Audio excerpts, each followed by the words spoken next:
Kanuni ya 4 ya kumjua Mungu. Kuwa na maono na Mungu. Hiki ndicho kilimfanya Musa awafate wana wa Israeli Misri na awatoe utumwani. Musa alikuwa na maono na wana wa Israeli kabla Mungu hajawa na maono ya kuwatoa Misri wana wa Israeli. Ghafla anaona kijiti kinawaka moto na hakiteketei.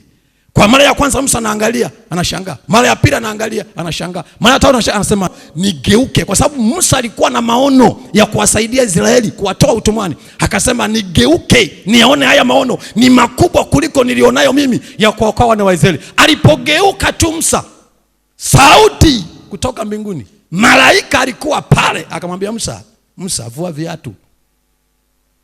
Hapa ni mahali patakatifu. Musa akafunika uso wake. Bwana akajifunua, akasema mimi ni Mungu wa Ibrahimu, Isaka na Yakobo. Musa akasema nimeona machozi, kilio, maumivu ya wana wa Israeli. Wapi?